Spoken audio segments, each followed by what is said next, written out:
Folks, Pastor Rocky Branch. Hope you're doing great today. You know, I had a friend that I consider a good friend that made a statement that really they didn't think about making. They really didn't look at the end result, which is sometimes very hard to do. You know, you get caught up in the moment of something happens.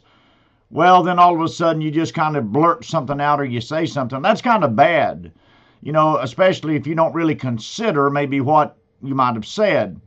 It's even worse when you put it in writing, because when someone reads it, well, that's kind of immortal almost.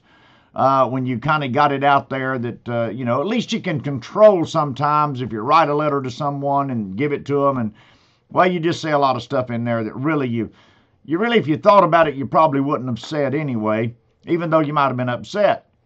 But then if you take that attitude, that mindset, and you put it on social media, well, that just makes it worse, because then you've got all kind of access to it, and then people can interpret a lot of different things from that. So if you get yourself in a situation where that you're upset about something, or you feel like you've got to answer something, or you're personally challenged or even damaged in some way, be very careful before you spout out, because it could come back later to hurt you as a person.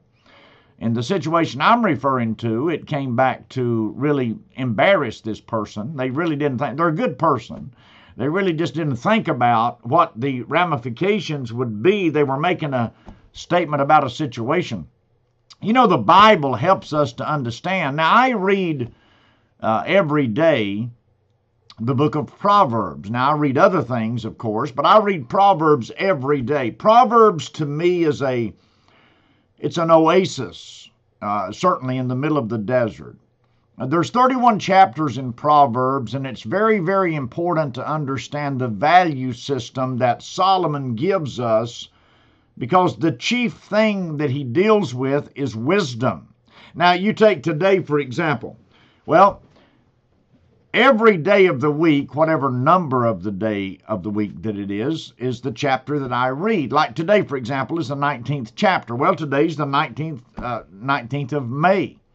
So I read the 19th chapter of Proverbs today. Yesterday was the 18th, and the day before, Friday, was the 17th, or Saturday was the 17th, and so forth and so on. So then I'm in track, you see, so I know each day. And if I get to February that only has 28 days or 27 days, then I go back to the first on the next month and start reading. I do this every month for years and years and years. I've done this because Proverbs is full of wisdom. If you need wisdom, Proverbs will help you. It's principle application, sensible stuff. Just listen. It helps us sometimes not speak without thinking about it.